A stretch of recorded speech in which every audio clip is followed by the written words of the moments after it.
10-Minute Murder contains depictions of actual crimes. What you are about to hear is real and violent in nature. Discretion is advised. This is 10-Minute Murder.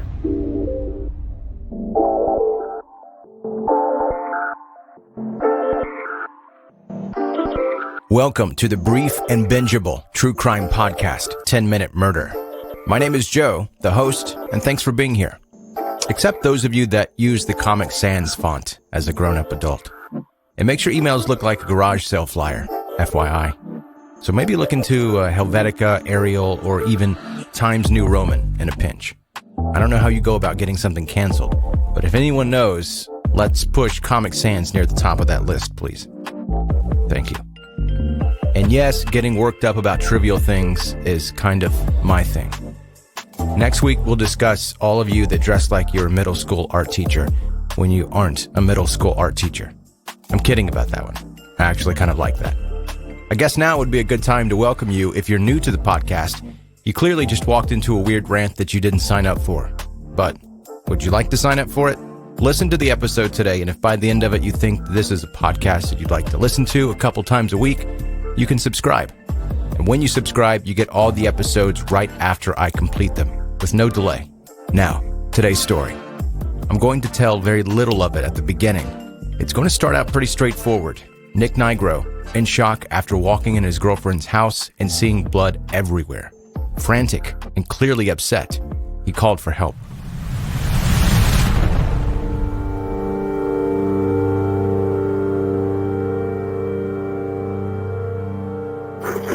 Where's your emergency? I need an officer, whoever you guys got to send in the ambulance to 804 Scarborough Drive immediately. Okay, what's going on there?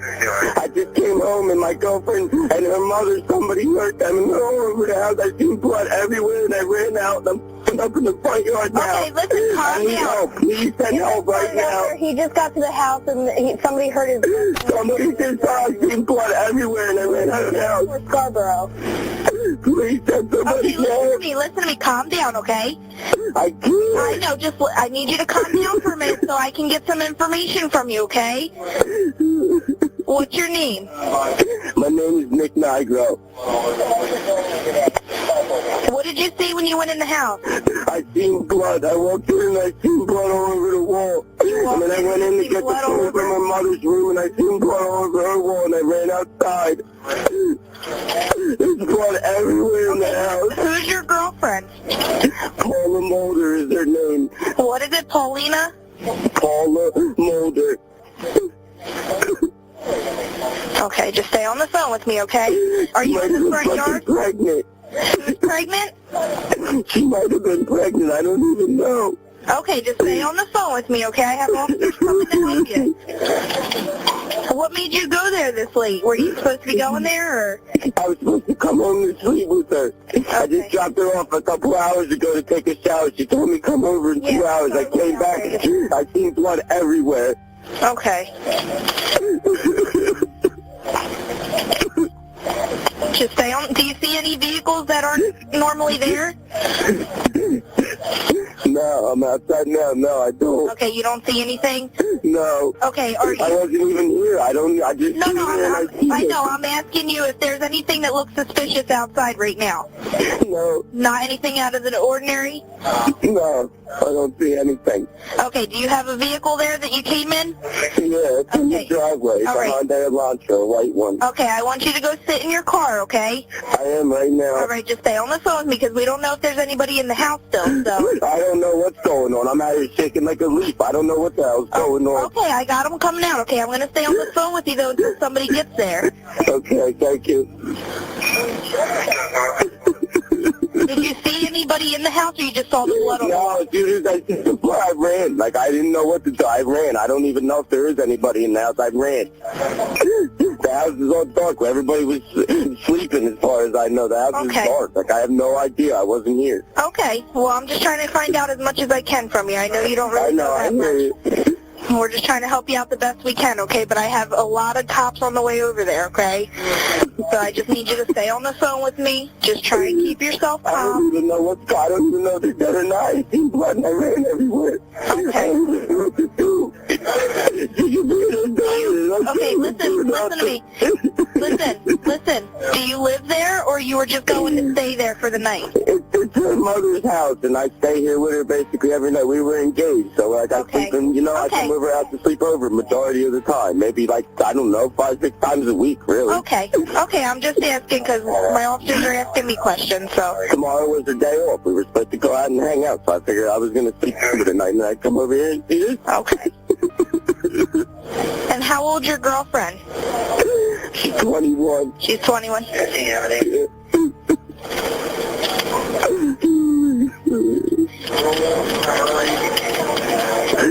No, because he opened the door and just saw blood all over the place. He didn't go in. I just peeked, like how you would open the door in the bedroom. I just seen like a brief second of it, and I seen blood everywhere. Was it when you went in the front door? I went up to her house is designed where you go in the front door, and then the steps are right there. You walk up in the steps, and when you get up to the top of the steps, you make a left, and you're in her room. It's a room. You can see the windows from the front. I walked out, I seen blood for like 2 seconds. I ran.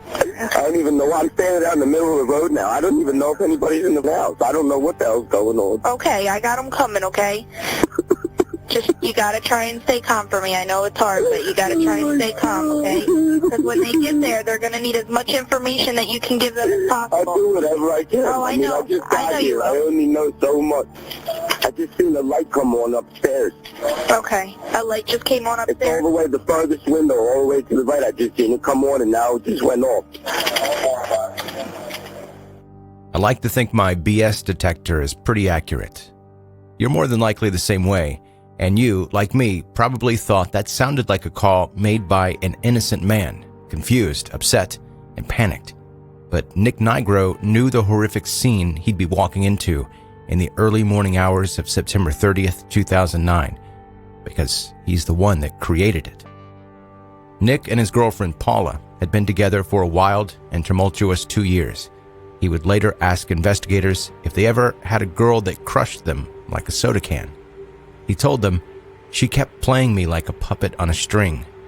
During a videotaped confession, Nick Nigro told detectives that on September 30th, he shot and killed both his girlfriend, 21-year-old Paula Mulder, and her mother, Mary Jane Burry, in their Egg Harbor Township home that they shared in New Jersey.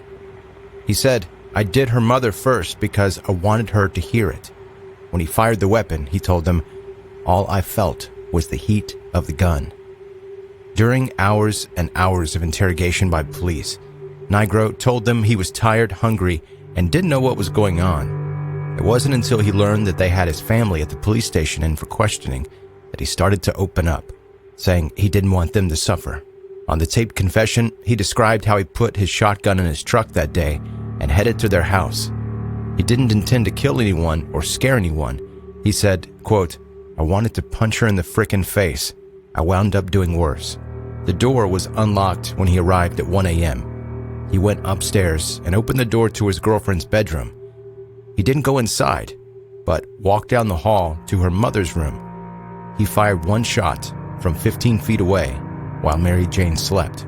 Paula, awake from having her door opened, heard the shot and screamed. Nick used the shotgun as a barricade, forcing Paula back into her bedroom where she was trying to escape, and onto the bed. He told her to shut up before firing twice. He used a knife from the kitchen to cut up the spent shells and took them home to flush them down the toilet. As he drove back home, he took off his sweatshirt and threw it out the window. At 2:12 a.m., he called Paula's phone, knowing she wasn't alive after what he had just done, but he was thinking of the phone records that police would no doubt look into. He sat down, had a beer and a cigarette because, as he put it, he needed a breather.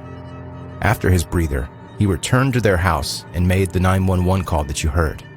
It took the jury 5.5 hours to decide the guilty verdict, and Nick Nigro was sentenced to 125 years in prison. Of those 125 years, he must serve 107 of them to be eligible for parole. To this day, he claims he's innocent and only confessed to police because he was tired and didn't want his family involved.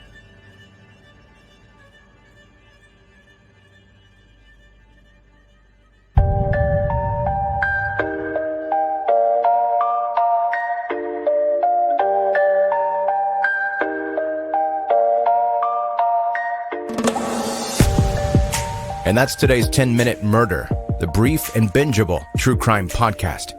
Before you go, make sure you're subscribed to the podcast so that you don't miss any episodes, and you'll get them as soon as I can make them. Rate and review on Apple Podcasts, follow on social media wherever you spend the most time, and of course, you can share 10-Minute Murder with any of your friends that you think might be into a true crime podcast like this one. Thank you for listening. I hope you and your family have a Merry Christmas. Have a good night.